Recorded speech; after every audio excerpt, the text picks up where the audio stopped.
Morning, everybody. John Tierney here. We met a few weeks ago up in Kilmoon graveyard, and the weather didn't suit us. But what I'm going to talk to you about today is I'm going to talk to you about show you the website that I mentioned before, historicgraves.com. Going to just give you a background in some headstones, that type of thing. I'm going to talk to you then about data entry. And I'm going to ask you then, as part of the project, to actually do the data entry with these sheets that we have recorded before with some students from Oshkosh University in America. They were able to read the headstones, but they weren't able to do the data entry under that project. So we're going to link you together and try and get something substantive done in the next 2 weeks. So the website I run with a small little team is historicgraves.com. And we started 10 years ago, thereabouts 12. We started putting data up 11 years ago. So we've been in graveyards now for 12 years. And the system that I showed you, numbering the headstones, taking a photograph of each headstone, filling out a record sheet for each headstone, that's what we do wherever we go. And the process that I'm going to talk through now is informed by the process I'm going to talk through now is the same process we do all over the country, and we do in all graveyards that we go into. So this is the website, historicgraves.com. I'm logged in at the moment, but basically this is what people see when they log in. There's a list of the most recent graveyards that we've done. There's one we did in Limerick last week. There's a couple we did in County Mayo. And we're currently in the process of doing about 20 graveyards in County Limerick with community groups. And that's the key thing. We're not just archaeologists who go out and survey graveyards. We actually work with the community groups to survey their own graveyards. There's a sense of ownership for the communities. They end up owning the data and the copyright and that kind of carry on. And we put the data up online on this website here. If you go to the home page, or you can explore it by looking at the map. Now, I like looking at the map myself. You click on map. You can search by name, or there's a heat map here, so you can see where we've been working over the years. And as I zoom in on County Clare, you can see we've done a couple over in Tulla, and then we've a few pins in the map as we come over into your home area there, including Kilmoon. So Kilmoon, if you click on the blue tab, it gives you the name of the graveyard, and then you click on the name of the graveyard and you go into the graveyard. And how we present the data is, firstly, we register a graveyard, and within the graveyard then we register, so we have a database of graveyards, and then within the graveyard we register the grave memorials, or the mortuary monuments. So there's the graveyard, and then we present the survey photographs in batches of 25. So there's the first 25. If I click on last, it jumps us to the last 25, so there's 145 inside in that graveyard. Now we've no names and dates added, so that's what I'm going to ask you to do in a wee bit for this survey. If you click on survey documents, it brings up PDF of a thumbnail of all the photographs that the previous team took. So there you can see there's a photograph of number 1, number 2, and so on. So you zoom in on those. They're just little thumbnails. Generally, I find this very useful, because if I print that out and I go into the graveyard and 4G isn't great and I can't pull it up on my phone, then at least I have the printout, and that'll show me that, oh, number 22 is a Celtic cross. So we have, I don't know, we have a few thousand people logged in on the system, and at any one time there's usually 2 or 3 people using the system. There's people searching, and there's people doing data entry. Community groups do the surveys, and then they type in the record sheets themselves as well. And then it's open and free to anybody all around the world who's searching for headstones with their family names on it. So it's a heritage tool, genealogical heritage tool, as well as for us it's an archaeological tool. Other ways you can search it is you can go into Explore and Names, and under Names you can search for any particular surname that you want. So if I just try McNamara, and if we search for all the McNamaras that are there, or I can search for all McNamaras between certain years, between 1750 and 1850. And we'll just try that there now. I can search for all the graveyards, or I can click in here and I can specify a single graveyard. So we'll search all of them now.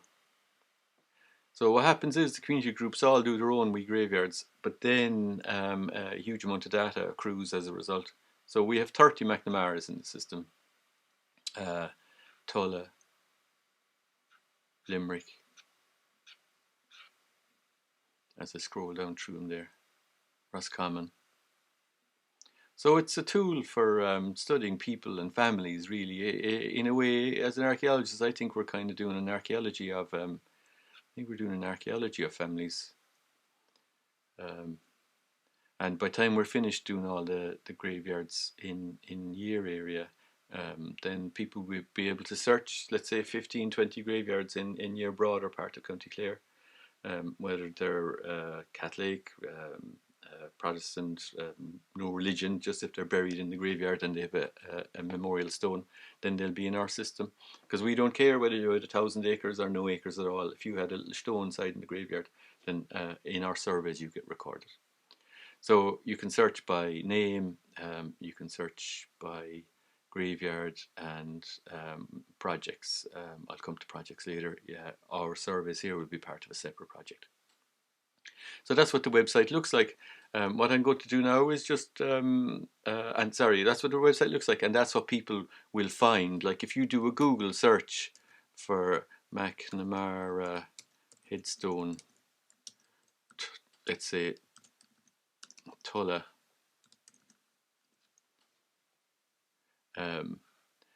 then Google search will find our records there. For instance, the first hit there on Google search is the County Clare lists that we have. And there, Packy McNamara from Rosslahara in Tulla, that finds it. So our system is fully open to Google. So people often ask me, oh, how do I find it? And I usually say, just Google historic graves and your surname, or historic graves and the name of the graveyard. Then you go on like that. Now, just to give a bit more context, because I didn't give you a huge amount of this now the last day in terms of what a mortuary monument is. By definition, a monument is something that's intended to last. And most of our early mortuary monuments that we have in Ireland are ogham stones, like this one here. This is one from up the road from me here in County Waterford. And you can see it's a large pillar stone, and then it has those ogham grooves. You probably learnt them in national school. And it spells out, it's got an alphabet, and usually it gives the name of a person. And it commemorates that person. It might commemorate the grave location of that person. This one is in a graveyard, so they're 4th or 5th century. Sorry, no, they're 5th or 6th century, and they're the earliest medieval grave markers that we have, or potential grave markers, and certainly memorial stones that we have in Ireland. And how do I move on the slides? If I go to view navigator. This then is on the left is a photograph of a grave slab, and on the right then it's a digital model of that grave slab. And they're the usual 14th century type of grave slabs that we have there. So if you picture the Anglo-Normans when they came in and they became they were also, what were they called? The Cambro-Normans, because a lot of them were directly from Wales, from the Welsh borders. A lot of those knights, the strongbows of the world, they would have had headstones like this. There aren't a huge amount of them in the country, but for that strong medieval period of 14th, 15th century, it's the only people really getting stone grave monuments are really wealthy people, big landowners, big landholders. The ordinary people, it was sufficient for them that they got buried inside in the consecrated burial ground. These are also early, these are 1,000 years old. The one on the left is an early medieval Christian possible grave marker. The one on the right is of Viking ethnicity. You would find them in South County Dublin. If you've ever been to the Dundrum shopping centre in County Dublin, that area was a core rural Viking settlement, and they marked their graves with those kind of diagonal lines and things like that. Over the last 1,500 years, the tools that have been used in making cutting stone tend to be the same thing, just tempered steel or tempered iron, and a mallet or a hammer for carving into the stone. This is a recent photograph that somebody gave me from County Tipperary, but that's the same kind of tools that were used until 100 years ago. The big difference in 100 years ago was I think they brought in tungsten, and tungsten tipped chisels, I'm told, can be managed differently. Within graveyards, what are the most common type of grave memorials that we find? The most common ones are the ones you were looking at, which is the headstone, which you can see here on the screen. It's tilting forward, it's leaning forward, but that was standing upright when it was used originally, and it was marking the head end of the grave, or the head end of the coffin. In this part of County Cork, they have footstones opposite the gravestone. They didn't have curbs until fairly recently, 100 years ago, and the footstone is marking the end of the grave. And there in that graveyard they also have side stones, and that's showing us that the family bought a 6-foot plot or a 9-foot plot. The box tomb down on the right is another common type of memorial you get a lot of in County Clare. You get the flat slab on the ground without the box. We call them recumbent slabs or flat slabs. This is what a footstone looks like close up. It just has a simple plain cross and then the initials of the person referred to in the headstone. And then by far the most common type of mortuary monument that we find are uninscribed grave markers. And I don't have a true sense of this in County Clare, but I reckon we're going to get a lot of these in your surveys as well. They're simple little stones, very often that were brought from a field at home or from a rock outcrop in a field at home, and that was what was used to mark Granny's grave, or Uncle Mike's grave or whatever. And the thing we've learned is that they were deliberately chosen for their shape. Those three are side by side in a graveyard in Kinsale in County Cork. One of them is pointy in the middle, the other is pointy off to the side, and the other one is flat on top. So the families didn't have the money to pay for letter carving, but they were able to pick ones that they would always be able to distinguish as this is a Murphy headstone, or it's a McNamara headstone, or a Connolly headstone, or whatever. Sometimes in the graveyards, it's not even stones that were used to mark a grave. This is a grave in Duhallow in County Cork. Two graves here in the forefront, just simple little field stones that were used to mark. But at the same time as they put down the field stones, it was for two brothers actually who drowned in a river. They actually planted 2 trees as well. Now the trees blew down in a storm about 4 years ago. But what that did is it brought out some local neighbours who told us that they were actually memorial trees. So you can get trees and bushes planted as memorials as well as stones. A stone, to my mind, is a monument. A tree or a bush is a memorial. You know, it's not intended, or it's not likely to be to last for a very long time. You'll also get wee grave markers that only have initials on them. So that is a simple cross, and then it has initials KB, maybe PB, and maybe KB. Sometimes we never find out who that family is. Sometimes we're told. Most of the headstones that we have in Ireland will post-date, of the modern type, will post-date 1700 or 17, around that early 1700s. Sometimes we get a smattering of 1740s to 1780s, and then mostly what we're getting will be 1780 onwards, all the way through the 19th century into the 20th century. The very oldest of the modern type of headstones we have tend to follow on from the different plantations. So the very oldest we have is a 1623 headstone from Bandon in County Cork. And at that stage, Bandon had was a new town formed as part of the Munster plantation. This headstone is 1623, and it says, "Here lieth the body of Anne Dyke, alias Harrison." So her maiden name was Harrison. And then it says she was a virgin, Anno Domini 1623. We think that refers to her role within the community, probably in the Protestant community. And then there's a reference which is very biblical. "And though after my skin worms destroy this body, yet shall I see God in my flesh." And that represents what we're doing. In a way, I started studying the stones, but really what we're studying is how people have practiced their religion over thousands of years, because the stones are all an expression of religious practice. People fully believed that this life on earth was short, but that the afterlife was what we were born for, to live in the presence of God if you got to heaven, and that's what that headstone is showing there. "Yet shall I see God in my flesh." 1623, the oldest of the modern type of headstones I've got in Scotland as well is 1623. So modern headstones are from them, but we don't get a lot of them until 100 years later or thereabouts. And once headstones came in, then they very much became a status symbol. This is a Kennedy family group apart from the middle of County Tipperary, and all of those headstones you can see there in a row all relate to one branch of a Kennedy family. So if you had a certain amount of land, if you had a certain access to ready cash, then you could afford to put up headstones. If you only had a small amount of land or no land at all, maybe you didn't get a headstone at all, probably until the 20th century. What happened in the 20th century is that we all had a bit more cash, there was more insurance, there was more credit unions, that kind of thing, so people could afford to stick up headstones where previously they couldn't. The key memorials you can see there, the one on the left, the tall one, is a Celtic cross, and the different parts of a Celtic cross you can see here. There's the base, the die. The die is the main bit where the inscription is carved, and then there's the shaft, the ring, and the cross on top. We call these Celtic crosses or Celtic revival crosses, but in short we call them Celtic crosses. They're based on the old high crosses from 1,000 years ago. You'll get some buttes of Celtic crosses all around the country, including this one in a graveyard in County Kilkenny. An 8 foot tall cross very often has an 8 foot deep substructure underneath it, just so the thing doesn't fall down in the years. So they're a major construction in a lot of cases. Other types of memorials that we'll get out there, this is from a little Quaker burial ground. Now the thing about the Quaker, the way in which they practiced their Christianity, they reckon everybody was equal. They didn't doff their cap to monarchs. They didn't bend their knees to anybody, which I kind of like. And then they tended to get buried without ceremony, and their headstones were all the same height. In a lot of cases, they were laid down on the ground, so they were looking directly at God.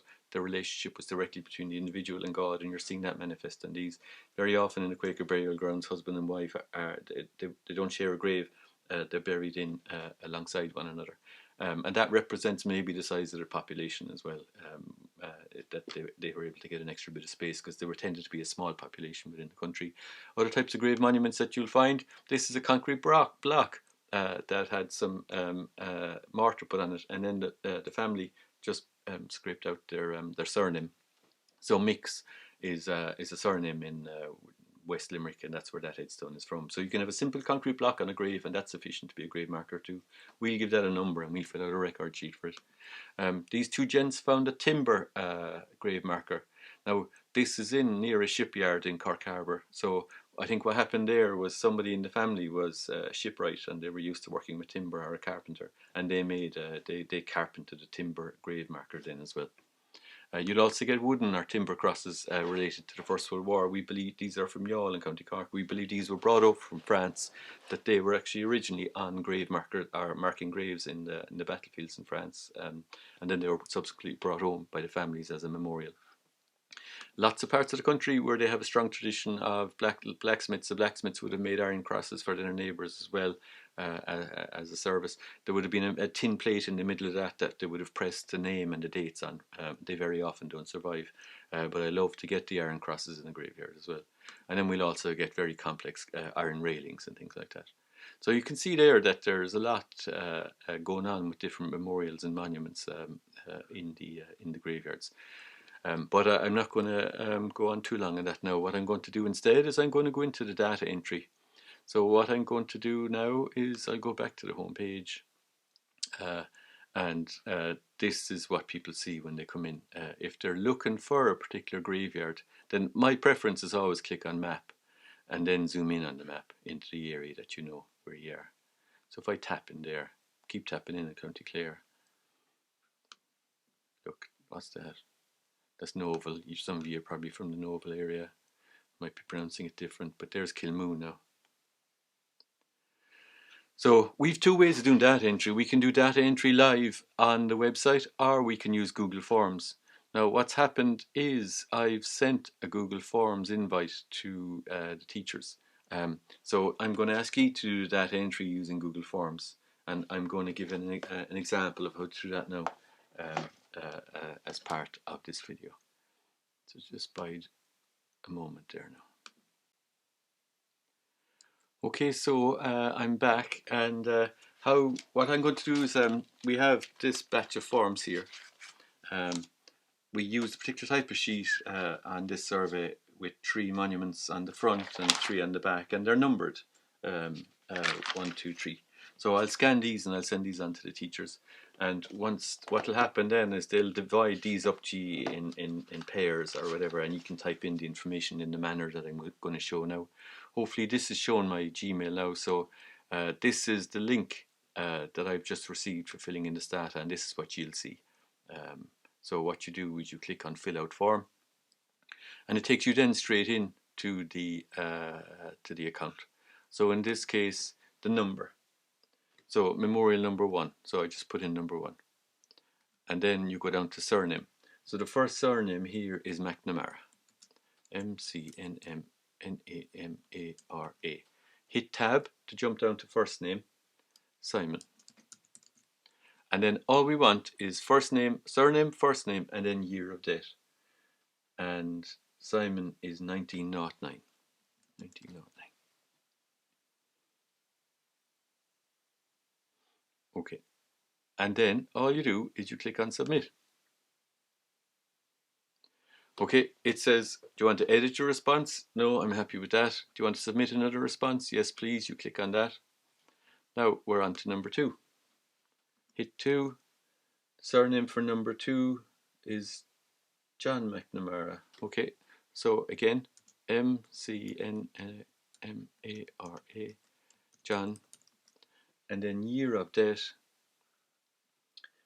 John is 1958. And then submit. Again, so that's gone in, and then number 3. Now you can do this on a phone. You can do if you just open your link on the phone, you can enter that data in there. The key things are to remember though is don't leave if it's an uninscribed grave marker, so under first name and surname put in a dash. So if you've no first name or surname, put in a dash. But if you've no date, just leave it blank. That's the thing to remember. And what will happen then is we'll take the resulting spreadsheet from that and we'll import it into the website, and that's the quickest way we have now for getting that data done. Just to no, I won't show you another method. I won't confuse things. That's basically what we're asking you to do, just very briefly, in the next couple of weeks, depending on when the teachers when it suits for you to do the data entry. So we have sheets all the way up. I'm going to go and scan them now, and I'll send them on to you as PDFs, and you can work on those then. So hopefully that's a quick intro into the project. Hopefully it makes sense. So you'll receive an email or a Gmail, and you have to click on the link for the Google Forms, and then just do you'll have batches, probably 3 or 4 sheets each, and then you just have to type in first name, surname, and year of death. That's all. Hope that's of use, and hope to see you soon. Okay, slán in Kenya.